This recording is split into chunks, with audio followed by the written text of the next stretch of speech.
What's up, YouTube? Welcome back to the channel.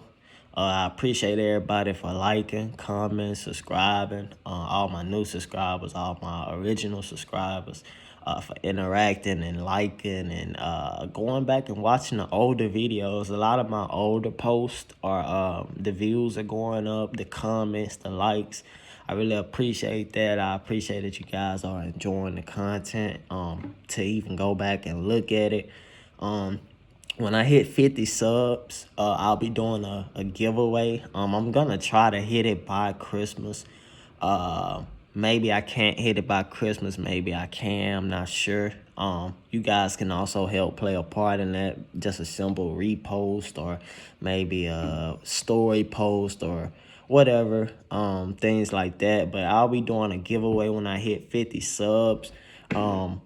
Apple gift card, PlayStation gift card, Xbox gift card, because I know different people play different games, and I also have some female subscribers as well.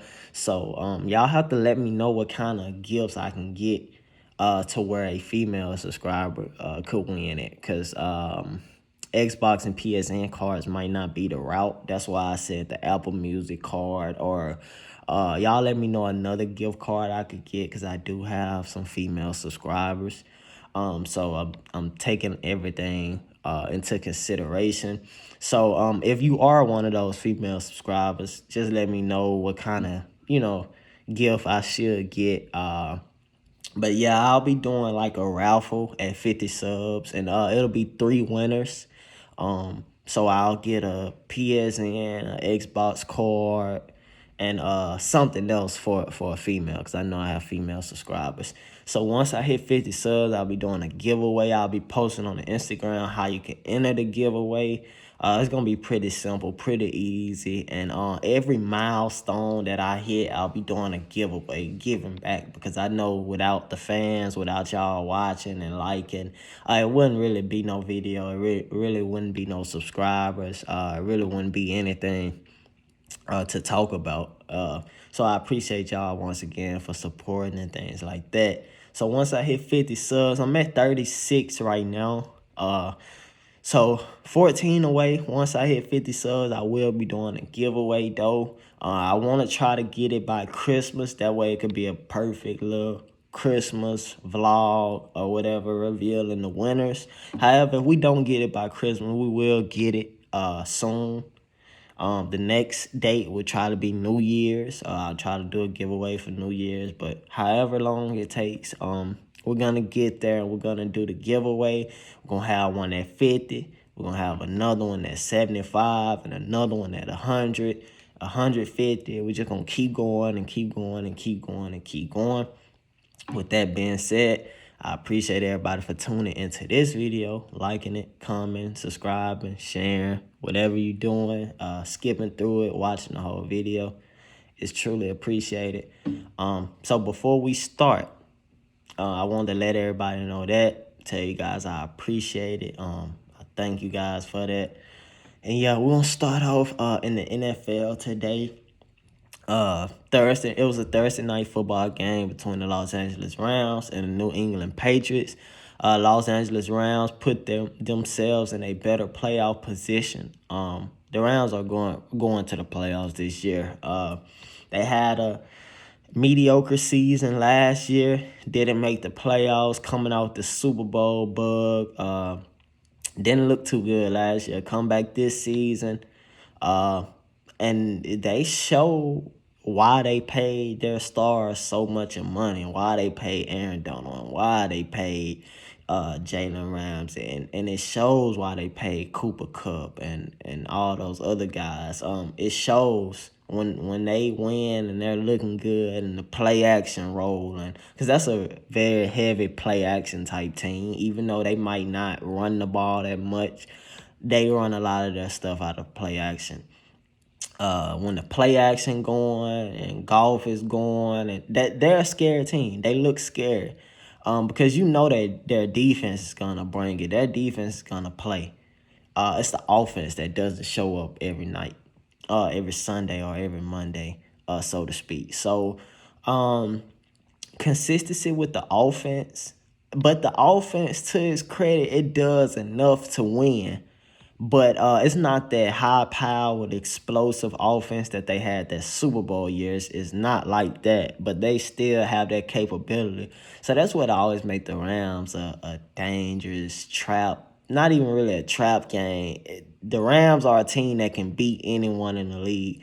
Also, they're one of those teams that can be beaten by anyone in the league. So that's kind of how things works in the NFL. Uh, Switching over to the Patriots for a second, I just want to say their defense played a pretty good game. Like I said, they're always going to be stout on the defensive side of the ball. Defense got a couple turnovers. They're going to do what they do. They're going to hit.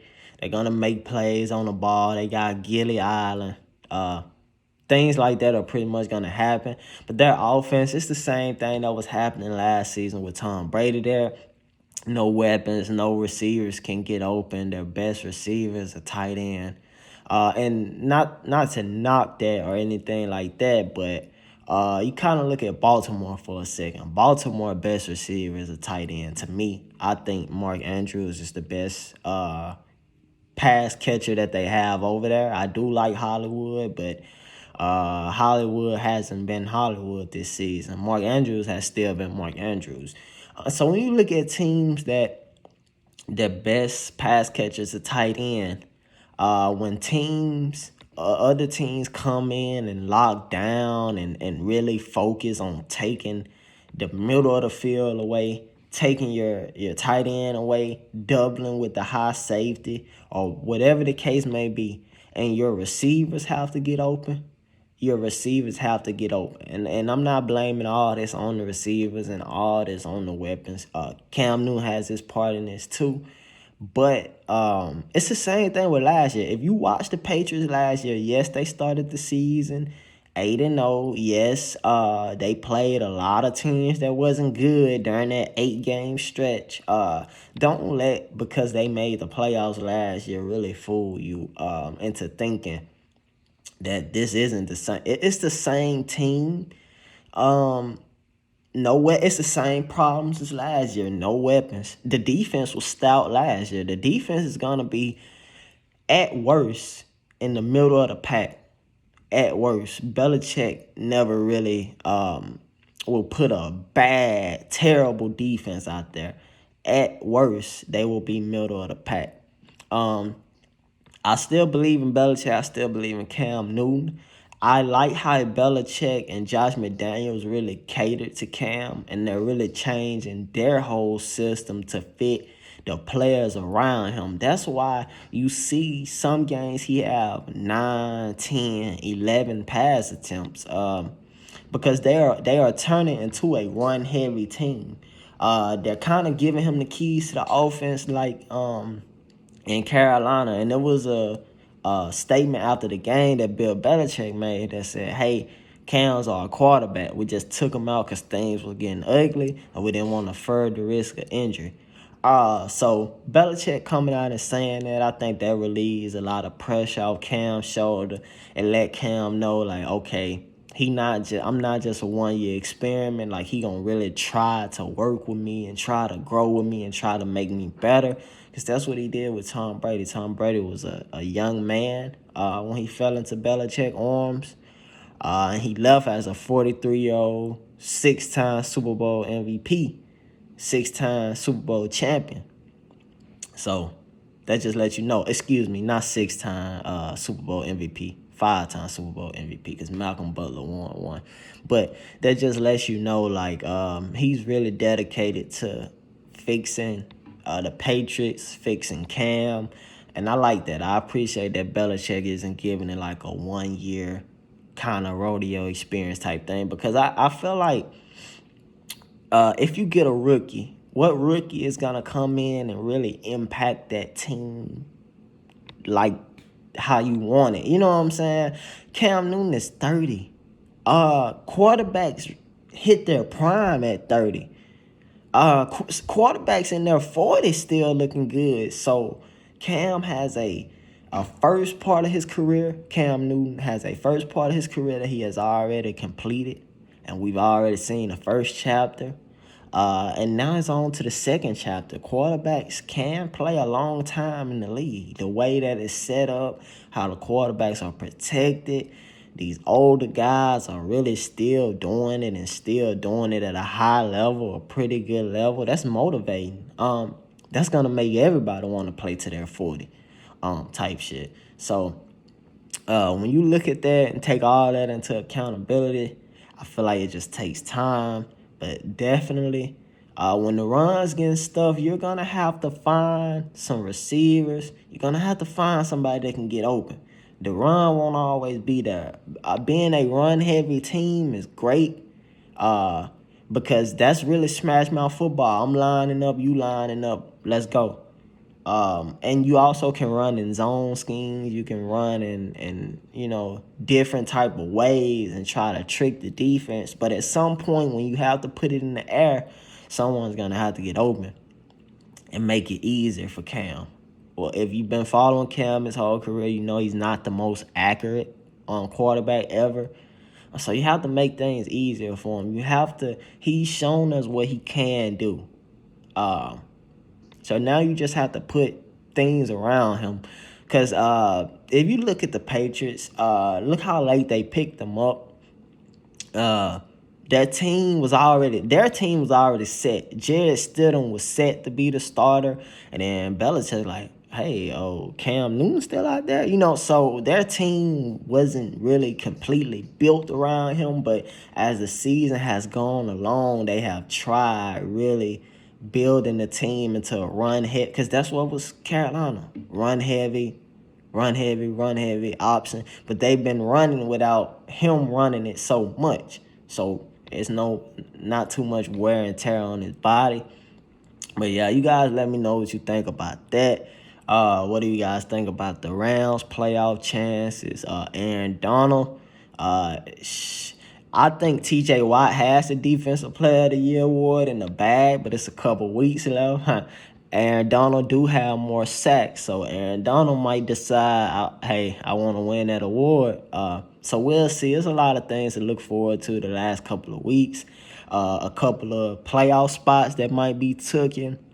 So I'll keep everybody updated, and I'll post about that, making videos about that, playoff predictions. Once everything is set. So you guys stay tuned for that. We're going to switch over to the NBA for a second. There was 5 preseason games last night, y'all. The NBA is officially back. And I know it just ended. We just won the championship. The Lakers just won the championship, that is. But we back already. Last night, Lakers defeated the Clippers. The Blazers defeated the Kings. The Magic defeated the Hawks. Knicks beat the Pistons, and the Rockets beat the Bulls. Those were the 5 preseason games last night. Quick takeaways: Rockets, Bulls. John Wall looked great. Looked quick. Looked like he didn't really lose a step as far as his explosiveness and being able to get to the rim. Boogie, DeMarcus Cousins, look good. Now, I told people that I wasn't really too much worried about DeMarcus Cousins coming back and not being a good player, because DeMarcus Cousins put something in his game before a lot of big men did. DeMarcus Cousins in Sacramento, I don't know how well you guys remember. I'll post about it on my Instagram. I will talk about it on Twitch. DeMarcus Cousins in Sacramento, him and Anthony Davis were the first bigs that really started stepping beyond the free throw line, shooting jump shots. And I'm not saying they're the first bigs ever to shoot a 3. No, I'm not saying that at all. In this era that they're playing in, that we're living in and watching, Boogie Cousins was like the first center I seen in Sacramento starting to step back, like, consistently. Of course, a big would take 1 a game, but he started to take 2 a game, and then next season it goes up to 3.5 and 4, and so Boogie was already ahead of the curve. Boogie been working on his 3-point shot. You don't just come back one season and it's just there. He was working on his 3-point shot, and last night he showed in the preseason, I still can shoot. So yeah, Boogie tore his Achilles and things like that. His game was built off athleticism, but not so much. Boogie is also not just a strong back to the basket big man. No, he's a finesse big man. He can shoot, he can dribble, he can play make. Boogie is really a complete center. All he has to do is get completely healthy. Let's not forget Boogie was it was AD and Boogie. Anthony Davis and Boogie were the best two centers in the league. Just a couple years back. Um, so it was good to see Boogie and John Wall back out there. Harden didn't play for the Lakers. LeBron and AD didn't play. Talon, or a rookie. Well, he's not a rookie. He's in his sophomore season. 19 points, 9 assists. Talon Horton Tucker. So shout out to him. He had a big game last night. And really the preseason, it's just good to watch, just to know we got basketball. You get to see some younger talent get out there, new players with new teams. You get to see that for the first time. And they kind of just ease you back into the season, just ease you right on back into the season. There's some more games today as well as tomorrow and Monday. So we got a whole weekend full of basketball, full of NBA.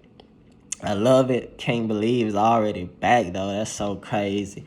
And so yeah, we're gonna wrap up those preseason games. All the ones that are being played this weekend, and I'll do a reaction to those as well.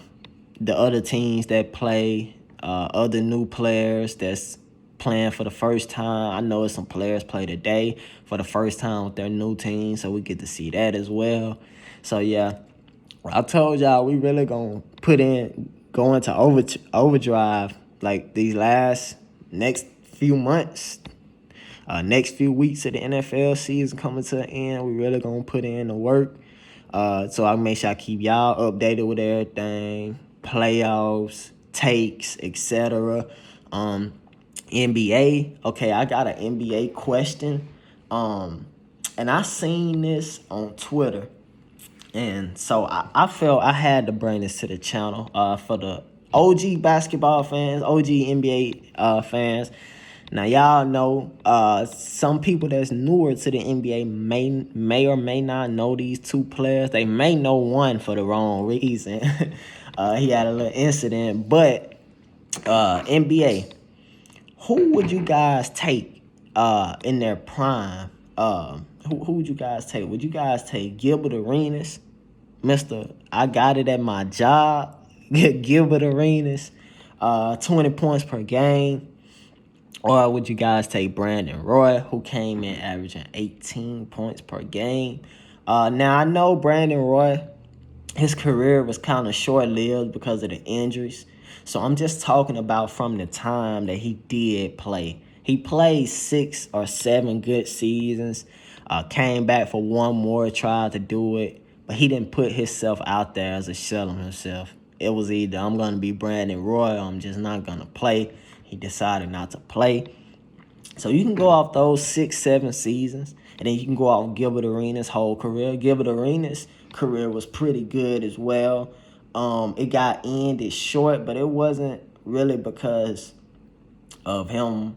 Well, it was because of him falling off. He did kind of fall off, but the incident really helped boost him quicker, get him out the league faster. He went over to China after the incident where he pulled a gun on his teammate and things like that. But with all that being said, I think I would go with Gilbert Arenas. Gilbert Arenas was a freaking scorer, and Gilbert Arenas is kind of like that. He is what you see in the NBA right now. Point guards that can score first point guards. Back then, when Gilbert Arenas first came into the league, when Brandon Roy first came into the league, there were Steve Nash, Jason Kidd. Those guys were still around. Keep this in mind. So the game was not how it is now, where point guards are dropping 50 and 40 and 45. That it wasn't like this at this time. Uh, Gilbert Arenas really kind of came in and set the stone of what you see now. Yes, I'm a point guard, but yes, I can drop 40 and 45, and I will. And he was more of a score first point guard. So he really kind of revolutionized the game in a way, and people don't really talk about it because of the incident that happened, which, that caused, bad things to be said about him, the Wizards organization, the NBA, things of that nature. But let's not forget how good he really was. He was really, really good. He was a shooting guard and a point guard body. So that kind of lets you know right there. Gilbert Arenas was special though. He was a really nice scorer. He could play defense, but he was just known for his scoring. Like, he could light it up so quick. I remember he had 55 against Kobe. Like, one-on-one, like, he was real deal. Gilbert Arenas was real deal. However, Brandon Roy was real deal as well. Brandon Roy was a prolific scorer, clutch too. The real Rip City, the Blazers before LaMarcus Aldridge and before Damian Lillard, excuse me, and before C.J. McCollum. No, it was Brandon Roy. And Brandon Roy career would have lasted longer, man. I feel like we for sure be talking about him as one of the top guards ever. Shooting guards as one of the top shooting guards ever. Um, it was nothing he could. It was no area from the floor he could score from. And he took his team to on playoff runs as well, the Blazers. So Brandon Roy was a pretty nice player. Wish his career could have been longer. He was an efficient scorer too. Didn't have to take a lot of shots to get a lot of points. But if he got hot, you would not stop him. He didn't hit game winners on the Lakers. He didn't hit game winners on multiple teams. Been to the playoffs. A lot of these guys get lost because there's so many great players today, and there's so many great players from back then. It's easy to overlook some players that were just really good, or some players that career really just got cut short. It's easy to forget that, but those two players were special. Um, I'll post some Brandon Roy highlights. I'll post some other highlights as well of Gilbert Arenas on the Instagram later, so you guys can kind of see. I'm not making this up. Like, Gilbert Arenas and Brandon Roy were real deal. Those were some real deal scores. And when I say get hot, like, yeah, they will be on some crazy video game type shit. Like, for real. Gilbert Arenas, Brandon Roy, two real great ballers. Just kind of messed up how they kind of get forgotten in the shuffle and things like that. But you guys let me know who y'all got. Who would y'all pick? Y'all pick Gilbert Arenas or Brandon Roy? Who would y'all start y'all team with? If you were an all-star captain, all-star teams, the all-star captains pick NBA all-stars now. They pick their own team. So if you were captain of the all-star team, who you taking? It's one pick left for your team. Who you taking? Gilbert Arenas? Or you taking Brandon Roy? Why y'all taking them? Y'all let me know. But I'll for sure post about those two guys on the Instagram to give you guys a better feel on what I'm saying about that. And we're going to wrap the video up in music today. We're going to start this little thing called Artist Spotlight, where I'll put spotlight on an artist or an album or a song maybe that I've been listening to that I think you guys should check out, or one that I really just think is good or slept on, or what I'm listening to right now, anything like that. With that being said, the artist spotlight for today will go to Lil Durk. I've been listening to Lil Durk for the past couple of days, just heavy, like more so than I normally would. I'm gonna put the spotlight on him today. He's a real versatile artist. I feel like you don't have to like gangster rap, because he's not even really a gangster rapper. You can like gangster rap, you can like the melody rap. You can like the singing that he does, the club hits, whatever it is that you like, he can do it. He's a really versatile artist. He can do several different things. His album, Just Cause Y'all Waited Too. If you're not a Lil Durk fan, if you are a Lil Durk fan, go check that out. I promise you won't skip maybe no more than 2 times, if that. And I'm not even just the biggest super huge fan of Durk. Like, I'm not a stan, but I really think he's a pretty good artist. That's a pretty good project. He's really versatile. Like I said, you don't have to like the singing because he has rap songs on his album, and vice versa. You don't have to like the rap because he got singing on his album. So it's a mixture of just good songs, good, different. That's the main word, just different.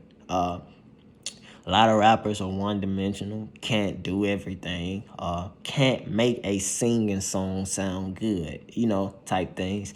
So for today, I wanted to put the artist spotlight on Lil Durk. Y'all should go definitely check out his album, Just Cause Y'all Waited Too. The deluxe as well. He added new songs on the deluxe. So yeah, man, I'll be doing the artist spotlight as well on my Instagram and things like that. I won't put it in every video, but I'll put it in every other. Let me know what artists y'all think I should do next. Y'all can guess what artists I might do next. Things like that. Definitely I'll keep this going though, and I'll definitely keep listening to y'all feedback, y'all comments, y'all likes. Oh man, I really appreciate everything that you guys been doing for the channel. That's why I brought y'all another video. I'm gonna continue to bring y'all videos. I might go live on Twitch tonight, so if so, I'll post about that on the Instagram. But once again, you guys, thank y'all for returning, being with me for another day, checking out the channel. I appreciate it.